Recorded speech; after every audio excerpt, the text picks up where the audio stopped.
This is Darren with Reboot Congress, and I'm here today with Todd Zywicki. Todd is a professor at George Mason University School of Law and a senior scholar at the Mercatus Center. He recently wrote an article that appeared in Forbes titled Set Visa, MasterCard, and Markets Free. Approve the Credit Card Interchange Fees Settlement. Todd, could you give us a little overview of this settlement and the cases that led up to it? Sure thing, Darren. First, thanks. It's great to be here. The settlement is actually taking place as you and I are speaking. And what it is this is to some extent intended to be the end of really a decade of litigation with respect to what are called credit card interchange fees. And interchange fees are the fees that the merchant pays when you pay with a credit card or a debit card or a prepaid card at the store. And so what happened was about a decade or so ago, a bunch of merchants got together, big box retailers, and brought a lawsuit challenging the way in which debit card interchange fees were set. That came to a settlement with the credit card networks, Visa and MasterCard. And essentially, as soon as the ink was dry on the debit card settlement, they launched another suit that was virtually identical when it came to credit cards. And so what's finally happening now is a multi-billion-dollar settlement on credit card interchange fees that would essentially put this issue to rest once and for all in order to essentially resolve this issue so that we could get on with business and wouldn't have to keep dealing with this litigation over and over again. So what are the major changes that retail customers will notice as far as their credit cards go? Well, hopefully they won't see too many problems. The reason, if you recall, as part of the Dodd-Frank legislation, there was an amendment that was included called the so-called Durbin Amendment, which capped interchange fees on price controls on interchange fees when it came to debit cards. And the impact of that consumers have seen very dramatically, which is there was huge windfall savings to merchants. Home Depot estimated, for instance, they're going to make $35 million a year in savings.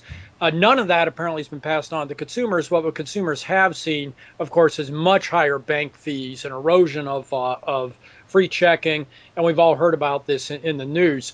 The credit card settlement is much less onerous, and in particular, one of the reasons why the credit card settlement is good for consumers is it preserves the basic idea that credit card interchange fees should be set by market and by competitive forces.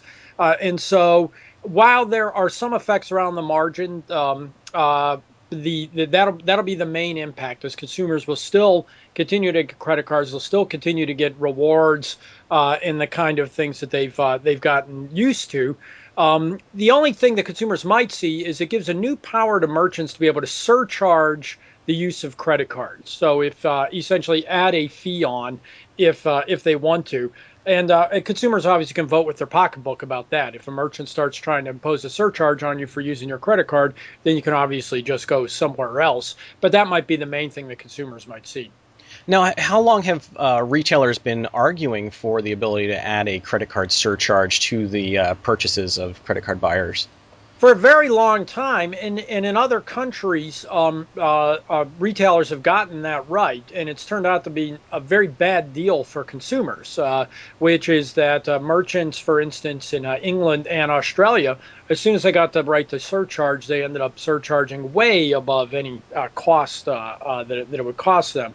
And so what happens here is this was one thing the merchants really wanted, was the ability to surcharge. But fortunately, one of the things that's good for consumers that's in the settlement is it limits the cost of the surcharges they can impose. And so while it allows retailers to surcharge, you won't see the 7% surcharges, for instance, that some people have reported that they saw in Australia when it came time to buy a plane ticket. The surcharges will be much more modest here.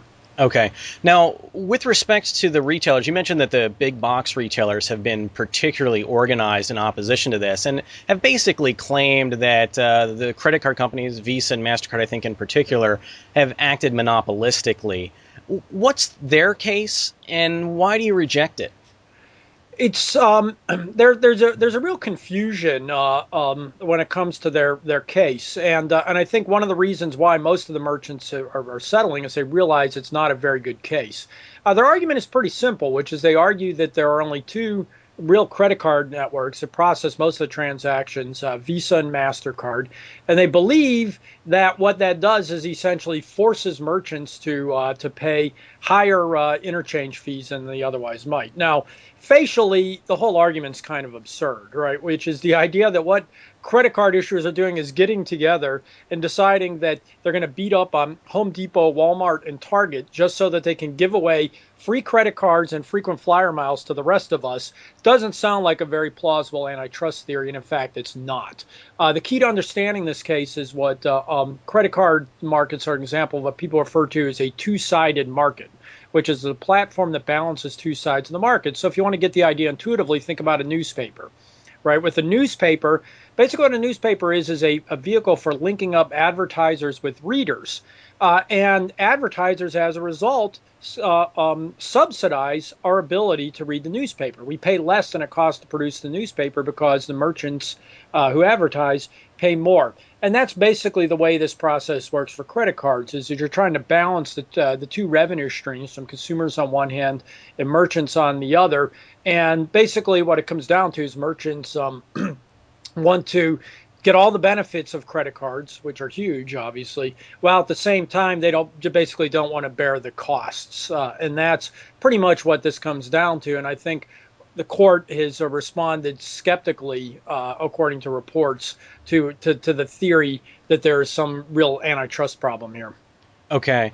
Now, help me understand, are all credit card companies a part of this lawsuit, or is it really just limited to MasterCard and Visa? I guess really when wondering about it, I always think of American Express as being kind of part of the big credit card companies. Are they a party to this suit?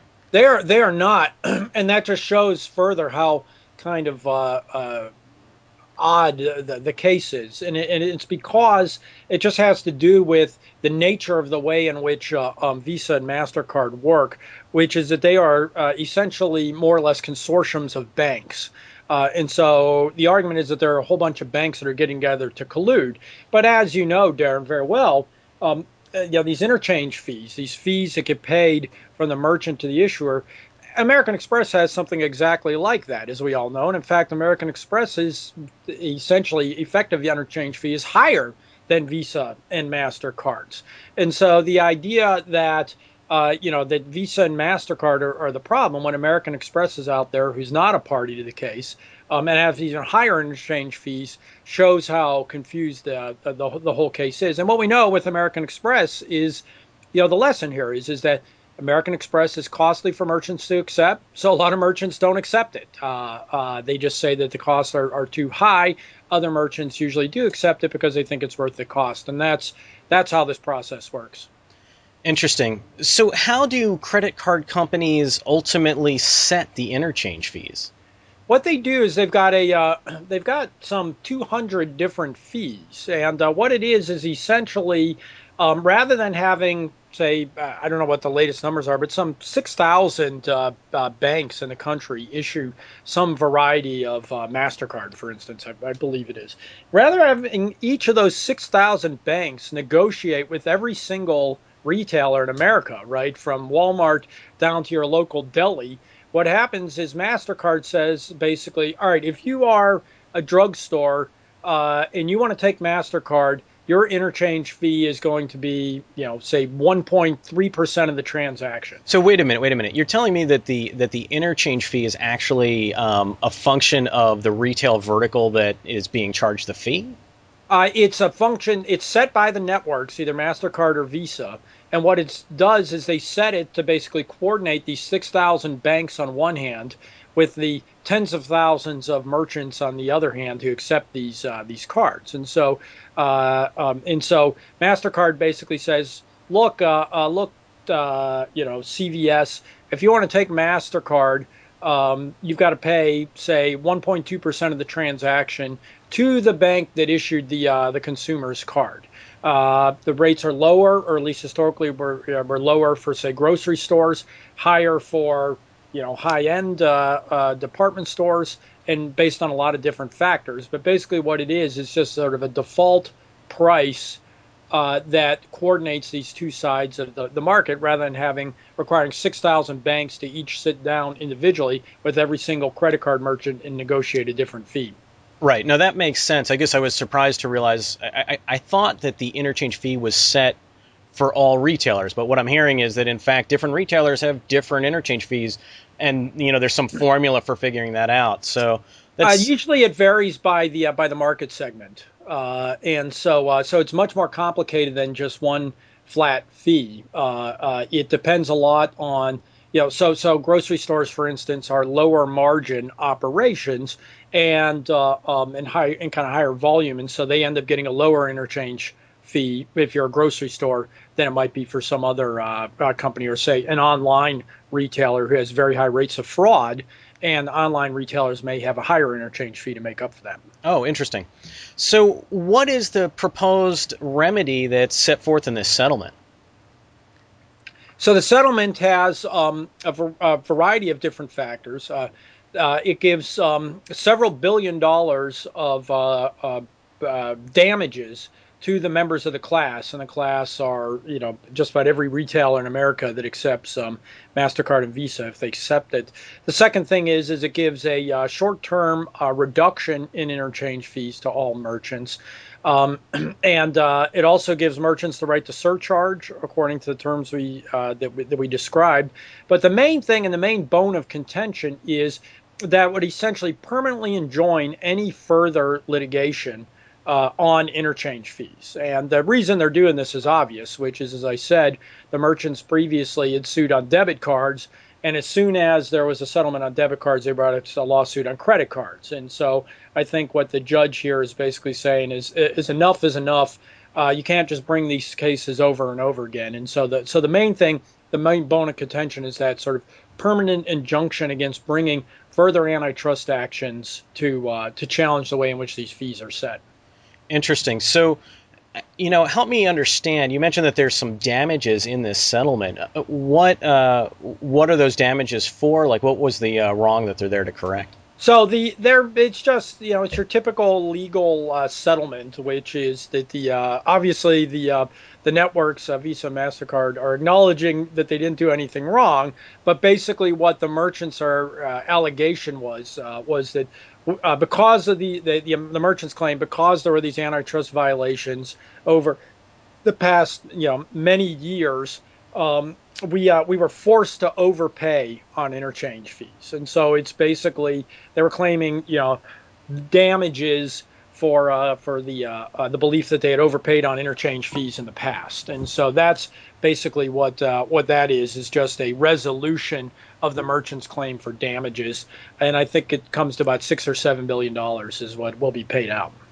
So you mentioned earlier on that the judge is ruling on this as we speak. He's probably hearing both sides of the argument right now. Today is September 12th, by the way. What do you expect the judge to rule? Do you think that there's any showstoppers in this, or do you expect that the judge will come down for the settlement? I'd be shocked if the judge did not come down for the settlement. This case has gone on for years. It's taken thousands and thousands of hours and millions of dollars in legal fees. This thing has, a lot of the top lawyers in the country are involved. I mean, this thing has been negotiated and negotiated over time. And the idea that something new is going to come up at this point seems highly unlikely. The big box retailers have basically done a PR and lobbying effort to try to get other parties to opt out, but so far that seems to have been largely unsuccessful. Most retailers have signed on to it. Very few small retailers have not signed on to it. And so I think that I wouldn't expect anything major to come out of this, and I think everybody who's involved in it fully expects it to be ratified. And really, I think more than anything, the reason why Walmart and a lot of these big retailers keep banging away on this is more of a political strategy than a litigation strategy. Which, as I said, they succeeded in the Dodd-Frank legislation of getting price controls put on debit cards, which has been a huge windfall to them. they've always sought to extend this to credit cards. And I think what their concern is if this settlement goes through, it kind of takes the wind out of their sails because they'll have had their chance in court. And at that point, they won't really have much more of a gripe left if a judge effectively disposes of their antitrust claims, which is what even though it would be a settlement, that would be the effect of this. Do you have any final thoughts? The only thought is that the consumer should continue to watch this, which is one thing that the consumers could keep an eye on is that even though the settlement allows surcharging of credit card transactions, several states already have laws that prohibit surcharging, and in response to this, many states are now considering additional laws that would limit surcharging by merchants. So even if they got the right in the settlement, they would be prohibited from law from doing it. Merchants have always had the right to discount for cash, and I'm sure a lot of listeners have seen, for instance, where gas stations will give you one price for cash and one price for credit.